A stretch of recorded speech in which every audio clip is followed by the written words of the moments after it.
Welcome to Noob-Splaining. My name is Wolf. If this is your first time here, then this is where I explain the crazy, over-the-top world of Warhammer 40,000 that nerds like me love so much. So, settle in, grab a drink, and prepare for a Noob-Splaining session.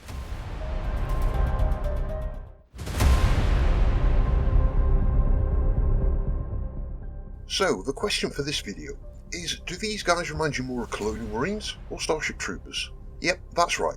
This time we're taking a look at the Astra Militarum, or if you're old school like me, the Imperial Guard. The format, as always, is a brief look at the lore, what's in the box, how to use it, and what to add next. But before we get onto that, big shout out to Jack the Virgin Media Tech, who fixed my internet connection, after Adam, the other Virgin Media Tech who installed it, stapled the cable to the wall, and somehow managed to put the staple through the fucking cable. So hey Jack, and back to training for you Adam. The Imperial Guard are the biggest fighting force in the Imperium, and have two main roles. The first is primarily a defensive role for strategic and or culturally important locations, and the second is to act as first responders if a planet's defence force fails or is getting bogged down in whichever war they're fighting this week. Now, the Guard itself consists of billions upon billions of men and women, and the fan base itself is very split over the Guard. One side of the fan base believes they are the true heroes of the Imperium. In a galaxy where everything is actively trying to kill you and 50% of the sheep are poisonous, that is also filled with genetically modified superhumans, orcs that are strong enough to split power armor with an axe, Eldari that can move faster than you can see, the Tyranids who want to eat you and your friends, and space skeleton robots with guns that dissolve whatever they hit back into its constituent molecules. The Guard are just normal men and women, armed with a mere lasgun. In a world that is so over the top, the Guard are remarkably, well, average.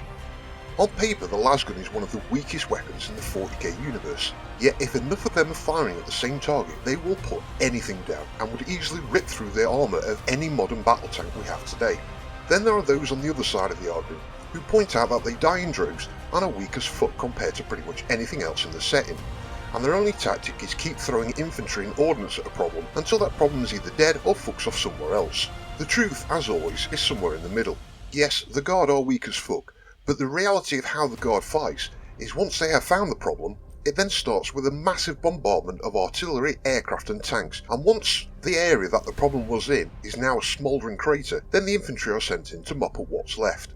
So whenever the Guard take to the tabletop, you have to imagine that what you're facing is a fraction of what is left over after the bombardment, and just off the tabletop is line upon line of tanks, artillery and reserve infantry as far as the eye can see. The average guardsman thinks collateral damage is a type of artillery shell. The Guard is known collectively as the Hammer of the Emperor, because they do literally smash everything within 1 kilometre of the enemy, and then smashing some more for good measure before sending in the troops. But in a world so over the top like 40k, overkill is the only viable tactic for a normal human in this setting.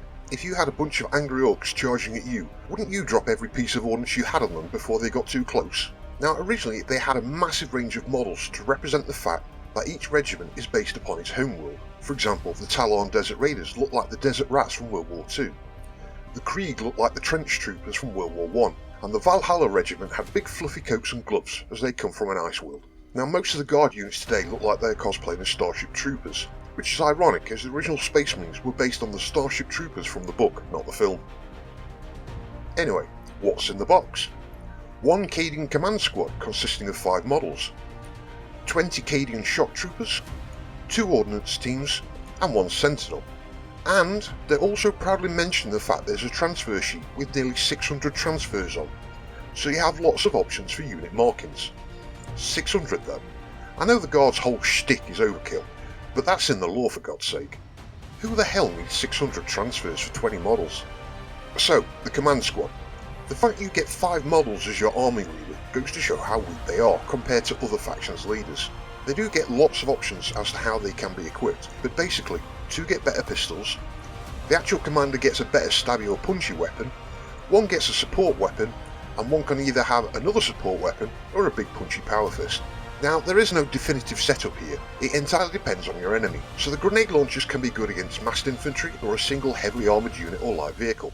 Plasma guns are good against heavy armour and light vehicles, melter guns are really good against vehicles but have a very short range, and the flamer is just shit in my opinion. Generally though, try and keep these units completely out of melee combat, as they get to issue orders up to any unit up to 24 inches away, compared to the usual distance of 6, but more on that later. Next we have the shock troopers. Now you can form them up into one big squad of 20 or 2 squads of 10. Now frankly, these units are weak as fuck, and they're going to get the shit kicked out of them, especially if the enemy ties them up in melee. Although a lasgun is actually very powerful, so is everything the guard are shooting at. In theory, 5 Space Marines could take out all 20 in a single round of melee combat. For every 10 members of the squad however, you can replace 2 of their lasguns with a support weapon, of which you can choose from a flamer, a grenade launcher, a melter gun or a plasma gun. In a squad of 10, you can only have 1 of each weapon, so for example a flamer and a melter gun. In the squad of 20 you can have up to 2 of each weapon, to a total of 4 weapons. So 2 plasma guns, a melter and a flamer. They do have the ability that allows them to capture a point and move on, and still counts as yours until the enemy get close to it. So if you take the 2 squads, you can use one as a sacrificial lamb to tie an enemy up in melee for a turn or 2 while the other squad lays down firepower. Or you can combine them into one big squad, but if they get pinned into melee, that's a lot of firepower you're missing out on, as they get to shoot twice with their lasguns if the enemy is within 12 inches. But they can't shoot if they're in melee, so a single tough unit character could tie up the entire squad in melee, rendering all 20 of them useless. My instinct says split them into 2 squads and get them within 12 inches so they can shoot twice, as you need to roll as many fucking dice as you can with these. The ordnance teams. Now this is where your first bit of real firepower comes in, and as standard they are both Malleus rocket launchers. Although they only hit on a 5+, they get +1 to hit if they didn't move, so really 4+. Each have d6 plus 6 attacks and impressive strength 6, more than enough to make Space Marines worry. On top of this, for every 5 models in the unit you are shooting at, you get an extra attack. So 10 in the unit, that's d6 plus 8 attacks. You can swap the rocket launcher to the field gun that has a slightly better strength 7, but only does d6 attacks. It does, however, have indirect fire, meaning it can shoot at targets it can't see, and it also gets that +1 attack per 5 models in the target group. Again, it hits on a 5+ or a 4+ if it didn't move, but does get a -1 if shooting at something it can't see. And if that's still not enough firepower for you, then you can swap it for the heavy las cannon. Now it only has 2 attacks, but they are at a ridiculous strength 14 with -3 to save and d6 plus 1 damage each attack. This gun is meant for 2 things: putting big holes in tanks or dreadnoughts and big holes in tough characters.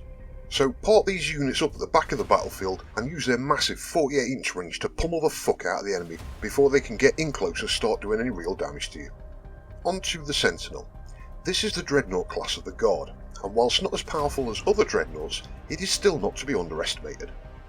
Now your first option is to make it the scout version. This has the ability that if it can see a unit, then the field gun teams can use their indirect fire ability without the normal -1 if they can't see the target. Basically it acts as a spotter for them. Now if you make it the armoured version, it does lose some of its speed, with a move of 8 instead of the 10, but gains some survivability, with a toughness 8 instead of 7 and a 2+ save instead of the 3+ of the scout version. It does lose that ability to spot for the gun team, but instead when shooting at a monster or a vehicle, it can re-roll wound rolls. If your enemy has a vehicle or monster on the ground, take this option, and then use the las cannons on the gun teams. As standard, both Sentinels have a multi-laser that is a fairly respectable anti-infantry gun, and they both have a one-shot hunter-killer missile that is really going to fuck up a character's day and badly damage most vehicles. Now you can change this multi-laser for an auto-cannon that is good against heavy infantry, a missile launcher that is good against either massed infantry or a single tough target depending which missile you load into it this turn, plasma cannon that is good against heavy armour, both vehicles and units, and a flamer which can just fuck off. They both get a chainsaw too for when things get up close and personal. Now the Imperial Guard have a nice little unique rule. Each character gets to give a certain amount of orders to squads, giving them a little buff this turn, from a 3-inch extra move to extra shots when in less than half range, to a bonus to either hit or save and so on. Each unit can only be affected by 1 order at a time, but used correctly you can certainly swing a few dice rolls in your favour, from a 50% chance to hit to 66 for example. So how to use them? Simple. Move the command squad up with the troops to start capturing positions, while the gun teams and sentinels batter the fuck out of the enemy. This army is meant to take and hold points and grind the enemy down, so expect to take losses, a lot of losses. such is the fate of the Guard. So, what to add next? Well, the first option that jumps out in my mind is taking more normal Guard, as they can add heavy weapons teams to the squads as well as the support weapons, giving them even more firepower. If you're going down this route though, you need to go full balls to the wall on infantry. So 6 full squads of Cadians and 6 squads of normal Guard, but that's going to set you back around $800 for all the models. And out of the 2,000 points, you're still going to have roughly 600 left over, so that's going to get you some tanks, some artillery, or maybe some more gun crews. So you can expect to pay over $1,000 for the infantry army. But that does also mean you have 120 lasguns on the table.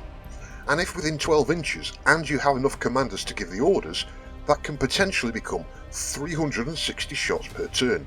I hope you've got a lot of fucking dice. Option 2 is go for the Armoured Fist doctrine, and just take 10 or more tanks. But at $65 a tank, it's still going to set you back a bit. But with there being so many variants, you can field 10 or more of the Layman Russ, as none of its variants cost more than 200 points each, but you can only have 3 of each variant, and this does work out a bit cheaper than the infantry army. Of course, the biggest baddest tank in the game is the Baneblade and its many variants. Now most factions will struggle to deal with a single Baneblade, but for 2,000 points you can place 2 Baneblades and 2 Shadow Swords, one of its variants, on the table, and watch as your opponent has a fucking cardiac arrest and shits themselves at the same time. But again, you're looking at $700 for just 4 tanks. The Imperial Guard are in no way a quality army. Don't get me wrong, some of their tanks are very good, but their infantry is weak as fuck. But what they lack in quality, they more than make up for in quantity. And when you're rolling 20, 30, 40 dice a combat turn, something somewhere is going to get through.